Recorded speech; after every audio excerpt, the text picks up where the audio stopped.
اعوذ باللہ السمیع العلیم من الشیطان الرجیم بسم اللہ الرحمن الرحیم۔ ناظرین کرام السلام علیکم ورحمۃ اللہ وبرکاتہ۔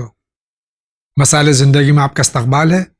اس سے قبل کہ آج کا یہ ایپیسوڈ شروع ہو، میں حجت الاسلام جناب مولانا محمد قیصر صاحب قبلہ کا استقبال بھی کرتا ہوں، اور اسی کے ساتھ میں یہ عرض کر دوں کہ ماہ رجب المرجب کی آمد ہے۔ پہلی تاریخ سرکار امام محمد باقر علیہ الصلاۃ والسلام کی یوم ولادت۔ میں اپنی جانب سے، اراکین چینل ون کی جانب سے، آپ تمام کی خدمت میں اور ہم سب کی جانب سے مراجع کرام، علماء ذوی الاحترام اور حجت الاسلام جناب مولانا محمد قیصر صاحب قبلہ اور سب کی طرف سے اپنے زمانے کے امام حضرت ولی عصر اجل اللہ تعالی فرجہ الشریف کی خدمت میں تہنیت و مبارکباد پیش کرتا ہوں، اور اس امید کے ساتھ کہ ماہ رجب المرجب، ماہ شعبان المعظم اور ماہ رمضان المبارک، یہ جو 3 مہینے ہیں، اس میں اللہ تعالی ہمیں زیادہ سے زیادہ توفیق عطا فرمائے کہ ہم اس کی معرفت اور اس کی عبادت میں زیادہ سے زیادہ مشغول ہوں، اور اہل بیت علیہم الصلوۃ والسلام کی تعصیح اور ان کی پیروی کرنے میں کوتاہی نہ برتیں۔ آئیے آغا کا استقبال کرتے ہیں۔ آغا السلام علیکم ورحمۃ اللہ وبرکاتہ۔ وعلیکم السلام ورحمۃ اللہ وبرکاتہ۔ مزاج بخیر آغا؟ الحمدللہ، شکر پروردگار۔ آغا مختصراً میں چاہتا ہوں کہ آپ امام محمد باقر علیہ الصلوۃ والسلام کے سلسلے میں کچھ بسم اللہ الرحمن الرحیم۔ یقیناً یہ ماہ رجب المرجب کی آمد ہے، جو ماہ امامت و ولایت کے نام سے بھی جانتے ہیں، اس لیے کہ اس ماہ میں خود ابو الائمہ امیر المومنین علی ابن ابی طالب علیہ الصلوۃ والسلام کی ولادت کی تاریخ بھی ہے، جو 13 رجب، اور اس کے پہلے بھی مناسبتیں ہیں، 10 رجب ہے۔ خود پہلی رجب کی تاریخ بھی جو منسوب ہے ولادت کی امام محمد باقر علیہ الصلوۃ والسلام کے، جو 7ویں معصوم ہیں اور 5ویں جانشین برحق ہیں رسول اللہ صلی اللہ علیہ وآلہ وسلم کے، اور آپ کو بہت ہی مشہور لقب سے حضور اکرم نے یاد فرمایا کہ جو باقر کے معنی ہے، یعنی باقر کا لقب ہے اور باقر العلوم کہا جاتا ہے۔ اس کا مطلب یہ ہوتا ہے کہ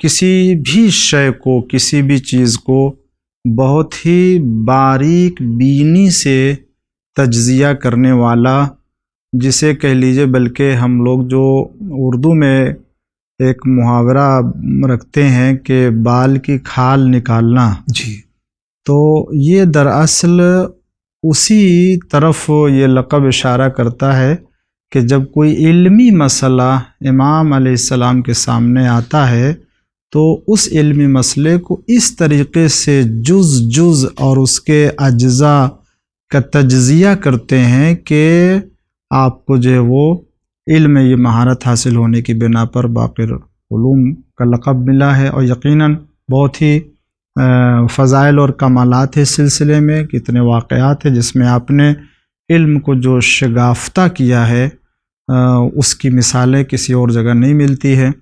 آپ کا اخلاق، آپ کی عبادت، آپ کی سخاوت اور آپ کا کردار، آپ کے اقوال فرمودات جو ہیں، اگر انہیں ہم سب سرمشق کی زندگی قرار دیں تو یقیناً ہم سب اس دنیا میں بھی اور آخرت میں بھی خداوند عالم کے سامنے سرخرو ہو سکتے ہیں، اور ہم پھر سے دوبارہ اس خوشی کے موقع پر، مسرت کے موقع پر بارگاہ امام عصر علیہ الصلوۃ والسلام میں سب سے پہلے، اور مراجع اعظام، علماء کرام، مومنین، تمام مسلمان اور تمام ناظرین کے خدمت میں مبارکباد عرض کرتا ہوں۔ اللہ تعالی ہم سب کو امام محمد باقر علیہ الصلوۃ والسلام کی کردار، اخلاق اور اس اچھی زندگی کے اوپر عمل کرنے کی توفیق عطا کرے، اور ہم سب کو امام کے چاہنے والوں میں شمار فرمائے۔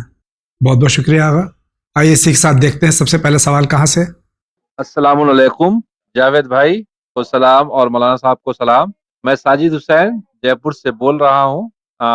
بھائی میں یہ جاننا چاہتا ہوں کہ روح کے لفظ مالی کیا ہے اور اس کا جسم سے کیا رشتہ ہے، پلیز بتائیے۔